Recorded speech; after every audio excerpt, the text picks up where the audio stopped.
పరమశివ, నేడు తమరికి అకస్మాత్తుగా రాత్రివేళ గగన విహారం చేయాలని ఇచ్చగలిగిందేమిటి? ఓం నమః శివాయ. స్వామి, ఈ కరుణార్త స్వరం ఏ దుఃఖితురాలిది? నేడు నువ్వు ప్రశ్నపై ప్రశ్నని అడుగుతూనే ఉన్నావు దేవి. ఇక మా సమాధానానికై ప్రతీక్షించలేవా? ముందుగా నీ మొదటి ప్రశ్నకి సమాధానం విను. సరే స్వామి, నేడు తమరికి అకస్మాత్తుగా రాత్రివేళ గగన విహారం చేయాలనే ఇచ్చ ఎలా కలిగింది? నీ ఇచ్ఛాపూర్తి కొరకే. నా ఇచ్ఛాపూర్తిగా? అవును, నువ్వేగా పలుమార్లు అంటూ ఉంటావు, కైలాసంలోనే కూర్చోవడంతో నీకు ఎంతో విసుగు కలుగుతుందని. అంటావా అనవా? అంటాను, కానీ రాత్రివేళ గగన విహారం చేద్దామని నేను ఎప్పుడూ అనలేదు. నేడు రాత్రివేళ గగన విహారం చేయడానికి ఒక ప్రత్యేక ఉద్దేశ్యం ఉంది. ఏమిటా ప్రత్యేక ఉద్దేశం? ఈ కరుణార్ద్ర నారీశ్వరం వింటున్నావు కదా? వింటున్నాను స్వామి. అందుకనే తమర్ని ఈ విషయమే అడిగాను కదా, ఎవరి దుఃఖితురాలని? తారామండలంలో ఉండేటటువంటి బుధగ్రహం తల్లి అయిన తార. ఏమిటామె దుఃఖము? ఆమె పలుమార్లు విలపిస్తూ తమర్ని ఎందుకు పిలుస్తోంది? ఆమె హృదయవేదనకి కారణం ఒక పాపం. అది నిరంతరం ఆమె మనసులో ఒక కంటకంలా గుచ్చుకుంటూ ఉంటుంది. ఏం పాపం చేసింది ఈమె? అదైతే నీకు కొద్ది సమయం తర్వాత స్వయంగా తెలియగలదు. ఈ సమయాన తార తారామండలంలో ఉంటూ ఒక సాధ్విలా జీవితాన్ని గడుపుతూ ఉంది.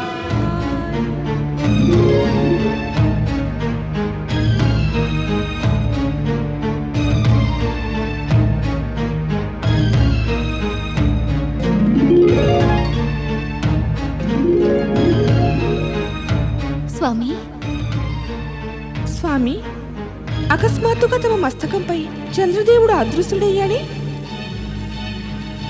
సమాధానం ఇయ్యండి. చంద్రదేవుడు ముందెప్పుడూ ఇలా చేయలేదు. నేడతనికి ఏమైంది? అదంతా ఇప్పుడే తెలుసుకోవాలనుకుంటున్నావా? అదే నువ్వు నీ దివ్యదృష్టిని ప్రయోగిస్తే అప్పుడు నీకే అంతా తెలియగలదు. తార పాపంలో అపరాధి చంద్రుడేనని. తార చేసిన పాపంలో అపరాధి చంద్రదేవుడా? అవును, మా కోపానికి భయపడి చంద్రదేవుడిక్కడి నుంచి అదృశ్యుడయ్యి చంద్రబింబంలో దాగి ఉన్నాడు. చంద్రశేఖర శివులు ఇప్పుడు చంద్రుడు లేకనే ఉంటారా? లేదు, చంద్రదేవుడు మా మస్తకం నుండి అధిక సమయం దూరంగా ఉండలేడు. అతను తన స్థానానికి తిరిగి రావడానికి వివసుడు అవ్వవలసిందే. అకస్మాత్తుగా ఏమైంది స్వామి? తమరు పరమశివుల శిరస్సుని విడిచి ఇక్కడికెందుకొచ్చారు? నాకు పరమశివుల కోపం గురించి భయం వేసింది రోహిణి. భయమా? ఎందుకు భయం? తమరేం చేశారు స్వామి? ఇది నేను నీకు ఇప్పుడు చెప్పలేను. ఈ సమయాన అయితే నాకు నీ తోడు ఎంతో అవసరం. నేను ఎప్పుడెప్పుడు తమరిని స్మరించినా తమరు పరమశివుల మస్తకాన్ని విడిచి నా వద్దకు ఎప్పుడూ రాలేదు. నేను ఒంటరిగానే మీ వియోగంలో తప్పిస్తూ ఉన్నాను. మరి నేడు అకస్మాత్తుగా జరగరానిది ఏం జరిగింది స్వామి? నాకు చెప్పండి స్వామి. చెబుతాను రోహిణి, నీకు అంతా చెబుతాను. కానీ ఇప్పుడు మాత్రం నీవు నన్నేమీ ప్రశ్నించకు. శాంతంగా ఉండు రోహిణి, శాంతంగా ఉండు. ఏమీ ప్రశ్నించకు, ఏమీ ప్రశ్నించవద్దు రోహిణి.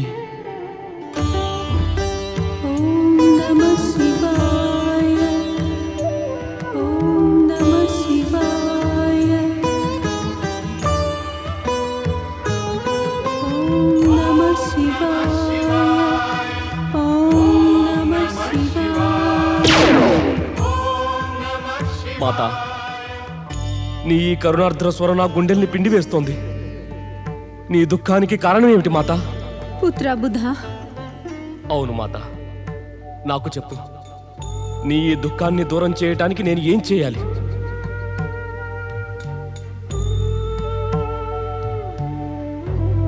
చెప్పు మాతా, నీ ఈ వేదనకి కారణం ఏమిటి? నేను నీ కన్నీటిని చూడలేను మాతా. నువ్వు చెప్పి తీరాలి, అన్నీ వివరంగా చెప్పి తీరాలి. ఈ వేదనని నన్నే అనుభవించని పుత్ర. నేను క్షమించరాని అపరాధం చేశాను. దాని పరిణామం నేనే అనుభవించాలి. నా పాపానికి నేనే ప్రాయశ్చిత్తం చేసుకుంటాను. చెప్పు మాత, అంతటి ఘోర పాపం ఏం చేశావు? నువ్వు ఈ రహస్యాన్ని నీ పుత్రుని వద్ద కూడా దాచాలనుకుంటున్నావా? అపరాధమే అలాంటిది. ఏ మాత తన పుత్రునితో చెప్పుకోలేనిది. నన్ను ఒంటరిగా వదిలే పుత్రా. ఇక ఆ కరుణామయుడైన పరమేశ్వరులకు నా ఈ పిలుపు వినిపిస్తే వారు ఈ అపరాధాగ్నిని చల్లపరుస్తారు. ఇక అలా జరగనంత వరకు నేను ఇలాగే పశ్చాత్తాపాగ్నిలో దహించుకుపోవాలి. నేను ముందు కూడా అనేక మార్లు నీ నుండి ఈ రహస్యం తెలుసుకోవడానికి ప్రయత్నించాను. నువ్వు ఈ విషయంలో మౌనంగానే ఉండిపోయావు. అంటే నీకు నీ పుత్రుని వేదన చూసి బాధ కలగలేదా మాత? పుత్రుడు తన యొక్క మాతని వేదన ఇంకా దుఃఖంతో చూసిన ఎడల అప్పుడు అతని హృదయంలో కలిగే బాధని నువ్వు ఊహించలేవా మాత? నాకు చెప్పు మాత, నేను కూడా నీతో పాటు శివారాధన చేసి నీ ప్రాయశ్చిత్తంలో పాలు పంచుకుంటాను. వద్దు పుత్రా. ప్రాయశ్చిత్తం పాపం చేసిన వారు ఒంటరిగానే చేసుకోవాలి. ఎవరు అందులో పాలు పంచుకోలేరు. నేడు నేను ఇది తెలుసుకునే తీరతాను. నీ హృదయాన్ని నిరంతరం పీడిస్తూ ఉన్నటువంటి ఆ కంటకం ఏమిటి? నేడు ఆ రహస్యం నువ్వు చెప్పి తీరాల్సిందే మాత.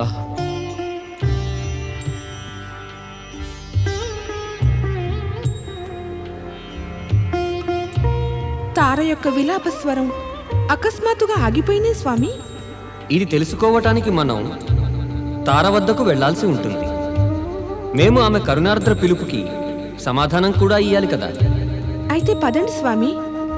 తార యొక్క కరుణాగాథను వినడానికి నేను ఆతృతతో ఉన్నాను. నడుదేవి. నీ దుఃఖాన్ని దూరం చేయడానికి నేను నా ప్రాణాల్ని కూడా ఇవ్వటానికి సిద్ధం మాత. ఇప్పటిదాకా నీ కన్నీళ్లలోనే దాచుకుని ఉన్న ఆ సత్యమేమిటో కృపతోటి నాకు తెలియజేయి మాత. లేదు పుత్ర, లేదు. నాకు అంతటి సాహసం లేదు. నేను నీకు ఆ ఘోర సత్యాన్ని తెలియచేయలేను.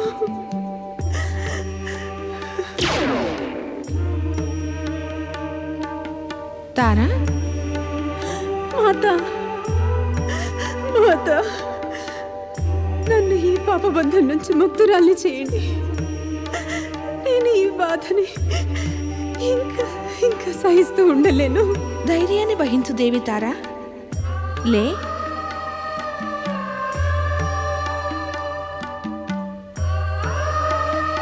మేమిద్దరము నీ దుఃఖాన్ని తీర్చడానికే ఇక్కడ ప్రత్యక్షమయ్యాము. చెప్పు, నీకు దేని గురించి ఇంత దుఃఖం? పరమేశ్వరుల నుండి ఏదీ తాగదు. మాత, నేను నా పతికి విరుద్ధంగా ఘోర పాపాన్ని చేశాను. అందుకే ప్రాయశ్చిత్తము లేదు. ఈ పాపం నా హృదయాన్ని ఒక ముళ్ళులా మాటి మాటికి బాధిస్తూ ఉంది.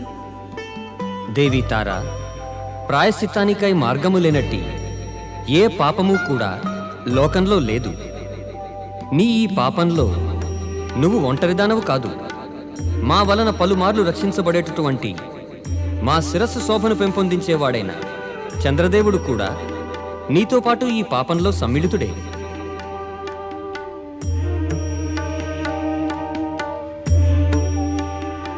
కానీ దాంతో నా అపరాధం తగ్గిపోదు కదా ప్రభు శివశంకర. తారా, ముందు మాకిది వివరంగా చెప్పు.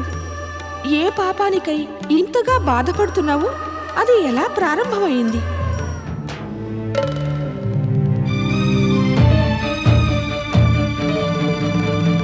తారా, పార్వతీదేవికి అంతా వివరంగా చెప్పు. పాపాన్ని వెలుగులోకి తెస్తే పాపం యొక్క చీకటి కొంచెం తక్కువ అవుతుంది. హృదయ భారము తగ్గి తేలికవుతుంది.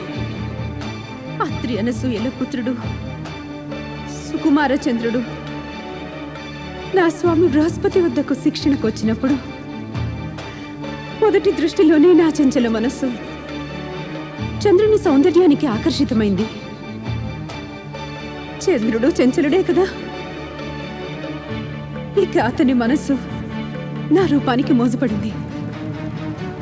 ఇంకా ఇంకా ఓం నమః శివాయ. ఓం నమః శివాయ. ప్రణామం గురుదేవా. ఓం నమః శివాయ. శివాయ. ఓం నమః శివాయ. ఓం నమః శివాయ.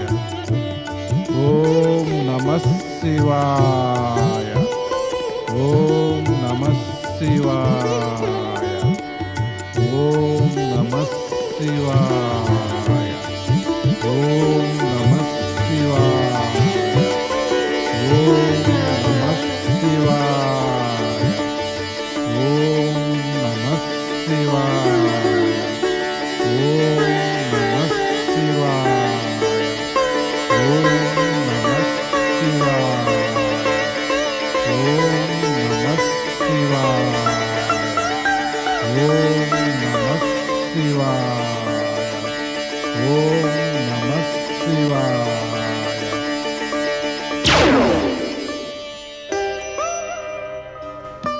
మాత, ఈ విధంగా చెంచల చంద్రుని ప్రథమ దృష్టి ప్రేమల కలయికతో నేను నా పతియడల విశ్వాసఘాతం చేయటే కాక దాంతోపాటు నా సతీత్వము కళంకితం చేసుకున్నాను. అందుకు పరిణామము నీ ఈ నిర్దోష పుత్రుడు బుధుడు. వద్దు మాతాశ్రీ, అలా అనవద్దు. సకల జగత్తుకి తెలుసు నేను దేవగురువు బృహస్పతి దేవి తారల పుత్రుడు బుధుడినని. ఇది విని నా హృదయం చిన్న భిన్నం అయిపోతోంది మాత. చెప్పు ఇది అసత్యమని, చెప్పు మాత ఇది అసత్యమని. శాంతించు బుధ. నీ మాత ఏ సత్యాన్నైతే ఆమోదించిందో ఆ సత్యాన్ని నీవు కూడా అంగీకరించాలి. ఇక యథార్థమేమంటే ఈ నిజం ఇప్పుడిక అందరికీ తెలిసిపోయింది. ఏమంటున్నారు పరమేశ్వర? అంటే ఈ నిజం అందరికీ తెలిసిపోయిందా? నీ జనకుడు చంద్రుడు ఆ కారణంగానే మాకు భయభీతుడై చంద్రబింబంలో దాగి ఉన్నాడు. పరమశివ, తమరికి ఈ వాస్తవం తెలియను కదా, మరి తమరు చంద్రుణ్ణి ఎందుకు దండించలేదు? నీకు చంద్రుని స్వభావం తెలియనిదా దేవి? అదే మేము చంద్రుణ్ణి మా శిరస్సుపై ధరించకుండా ఉంటే ఆ చంచల చంద్రుడు ఈ పాటికి ఇంకా ఎన్నెన్ని కథల్ని సృష్టించేవాడు. అయినా అపరాధిని దండించడం ఆవశ్యకం కదా స్వామి. అంటే తమరు అతన్ని ఈ విషయమై హెచ్చరించనే లేదా? చంచల చంద్రుడు మా నేత్రాల భాషని తెలుసుకోగలడు దేవి. కాదు స్వామి, చంద్రుడు తమరి కరుణని అనుచితంగా ఉపయోగిస్తున్నాడు. తమరు అతన్ని దండించటమే ఉచితం. అతని స్వభావమే చంచలము, సంయమనం లేనిదీను. అతడిని మేము ఎప్పటిదాకా దండిస్తూ ఉంటాం. దక్ష ప్రజాపతి ద్వారా శపించబడినప్పుడు మేమతనికి రోగ విముక్తి కలగడానికి సోమనాథ జ్యోతిర్లింగాన్ని స్థాపించాము. శ్రీ గణేశుని ద్వారా శపించబడినప్పుడు నువ్వు అతన్ని కరుణించావు. మరైనా కూడా అపరాధి చంద్రుడిని తమరు అదే రూపంలో శిరస్సుపై ధరించే ఉన్నారు. నేను చెబుతున్నాను, తమరు శాశ్వతంగా ఇక చంద్రుడిని త్యజించడమే ఉచితమైన పని. సముద్రమథన సమయంలో సముద్రం నుంచి వెలువడిన చంద్రుణ్ణి మా మస్తకం పైన ధరించి చంద్రశేఖరుడిగా మారుటకు మేము వాగ్దానం చేశాం. మేము ఆ వాగ్దానాన్ని నిలబెట్టుకుంటున్నాము దేవి. కాని నేడు చూడండి, నిర్లజ్జతో చంద్రుడు తమ శిరస్సు నుండి పారిపోయాడు. నిర్లజ్జుడైన పతితుడైన కళంకితుడైన అపరాధి అయిన చంద్రునికి తోడుగా నిలిచే వాగ్దానం మేము నిలబెట్టుకుంటాము దేవి. కానీ ఆ అపరాధి చంద్రుడు నా మాత పవిత్రతతో ఆటలాడుకున్నాడు. అతనిపై ప్రతీకారం తీర్చుకుంటాను పరమశివ. నేను అతడికి శాపాన్ని ఇచ్చి అతన్ని దండిస్తాను. ఆ లజ్జాహీనుడికి దండన అవశ్యం విధిస్తాను. నువ్వు అలా చెయ్యరాదు బుధ. అపరాధి అయినప్పటికీ కూడా చంద్రుడు నీకు జనకుడు, ఇంకా జన్మధాత్రి తల్లివలనే ఆదరణీయుడు. పైగా శాపాన్ని ఇచ్చే శక్తి కఠోర తపస్సుతోటే సంప్రాప్తిస్తుంది. ఈ సమయాన నువ్వు శాపాన్ని ఇచ్చే స్థితిలో లేవు బుధ. అందుకే చంద్రునికి శాపాన్ని ఇచ్చి దండించే యోచనని త్యజించు. మరి నేను ఏం చేయను పరమశివ? నేడు ఈ కఠోర సత్యం తెలిసిన పిదప ఆ బాధతో నేను నా తల్లి వలె వ్యాకుల పడుతూ ఉన్నాను. ఈ వ్యాకులత నుండి నాకు విముక్తిని కలిగించండి.